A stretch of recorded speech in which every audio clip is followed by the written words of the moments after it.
Continuando la parte 3 del capítulo 1, titulada Nuestra herencia disfuncional. Si entendemos de manera más profunda las religiones y las tradiciones espirituales antiguas de la humanidad, encontramos que debajo de las diferentes aparentes hay dos principios fundamentales en los cuales convergen prácticamente todas. Si bien las palabras utilizadas para expresar esos principios son diferentes, todas apuntan hacia una doble verdad funcional.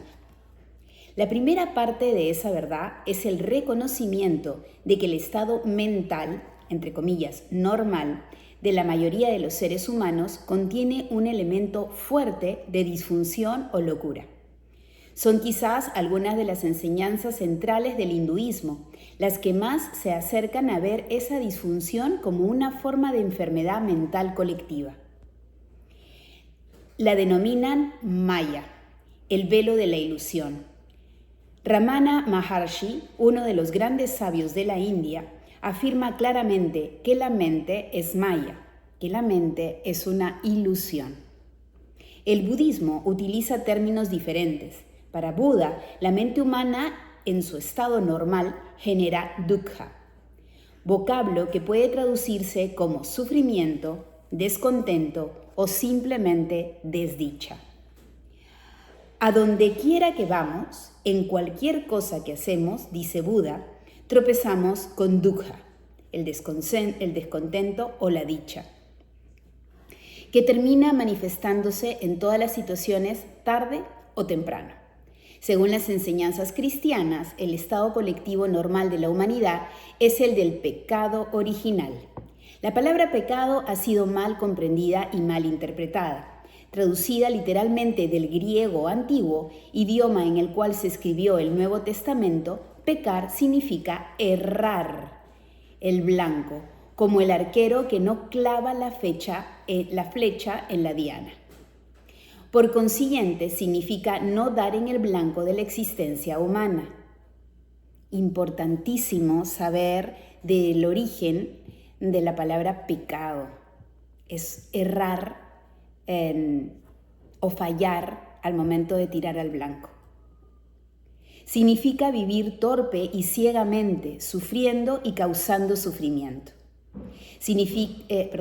Así, una vez despojado de su bagaje cultural y de las interpretaciones erróneas, el término apunta a una disfunción inherente a la condición humana.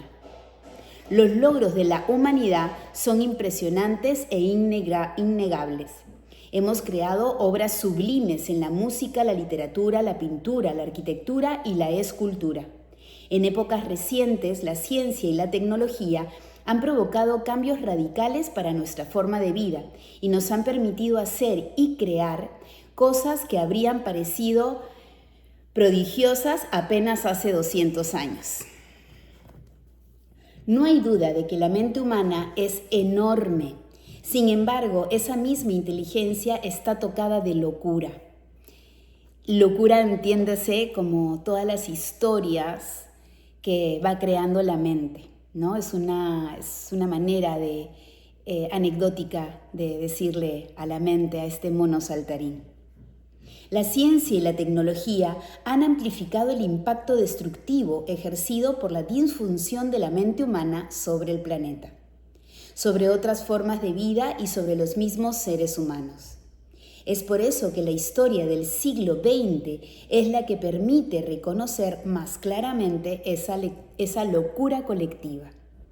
Otro de los factores es que esta disfunción se está acelerando e intensificando. Es cierto, como estamos ahora con el estrés, la ansiedad, la angustia, el multitasking. La Primera Guerra Mundial estalló en 1914. Toda la historia de la humanidad había estado preñada de guerras crueles y destructivas, motivadas por el miedo, la codicia y las ansias de poder, además de los episodios ignominiosos como la esclavitud, la tortura y la violencia generalizada motivada por razones religiosas e ideológicas. Los seres humanos habían sufrido más o menos de otros seres humanos que a causa de los desastres naturales. Sin embargo, en 1914, la inteligencia de la mente humana había inventado no solamente el motor de combustión interna, sino los tanques, las bombas, las ametralladoras, los submarinos, los lanzallamas y los gases tóxicos. La inteligencia al servicio de la locura, al servicio del ego. En una guerra estática de trincheras parecieron en Francia y en Bélgica millones de hombres tratando de conquistar unas cuantas millas de marismas. Al terminar la guerra en 1918, los sobrevivientes observaron horrorizados e incrédulos la devastación provocada. 10 millones de seres humanos muertos y mucho más mutilados o desfigurados. Nunca antes habían sido tan destructivos, tan dolorosamente palpables los efectos de la locura humana, del ego humano. Esa es nuestra mayor locura. Estaban lejos de saber que eso era apenas el comienzo. Para fines del siglo, el número de personas muertas violentamente a manos de sus congéneres aumentaría a más de 100 millones. Serían muertes provocadas no solamente por las guerras, sino entre las naciones, exterminios masivos y el genocidio, como el asesinato de 20 millones de enemigos de clase, espía y traidores, en la Unión Soviética de Stalin, o los horrores innombrables del Holocausto en la Alemania nazi. También hubo muertes acaecidas durante un sinnúmero de conflictos internos como la Guerra Civil Española o durante el régimen de los Rojos en Camboya, cuando fue asesinada una cuarta parte de la población de ese país. Vaya que lo leo y se me hace un hueco en el corazón. Basta con ver las noticias de todos los días en la televisión para reconocer que la locura no solamente no ha menguado, sino que todavía continúa en el siglo XXI. Otro aspecto de la disfunción colectiva de la mente humana es la violencia sin precedentes, desatada contra otras formas de vida y contra el planeta mismo. La destrucción de los bosques protectores de oxígeno y de otras formas de vida vegetal y animal. El tratamiento cruel de los animales en las granjas mecanizadas y la contaminación de los ríos, los océanos y el aire. Empujados por la codicia e ignorantes de su conexión con el todo, los seres humanos insisten en un comportamiento que de continuar desbordado, provocará nuestra propia destrucción. Las manifestaciones colectivas de la locura asentada en el corazón de la condición humana constituyen la mayor parte de la historia de la humanidad. Es en gran medida una historia de demencia. Si la historia de la humanidad fuera la historia clínica de un solo ser humano, el diagnóstico sería el siguiente: desórdenes crónicos de tipo paranoide, propensión patológica a cometer asesinato y actos de violencia y crueldad extrema contra sus supuestos enemigos, porque en realidad nadie es nuestro enemigo. Es la mente la que ve lo diferente a nosotros como enemigos. Su propia inconsciencia proyectada hacia el exterior, demencia criminal con unos pocos intervalos de lucidez. El miedo, la codicia y el deseo de poder son las fuerzas psicológicas que no solamente inducen a la guerra y a la violencia entre las naciones, las tribus, las religiones y la ideología, sino que también son la causa de conflicto incesante de las relaciones personales.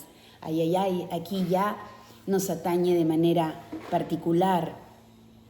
Las guerras no las podemos nosotros controlar, pero desde nuestro refugio, desde nuestro hogar, desde el vínculo con nuestras relaciones, podemos trabajar en evitar guerras entre nosotros mismos, entre personas, entre ideales, respetar los ideales, respetar la forma de ver la vida de quien nos rodea.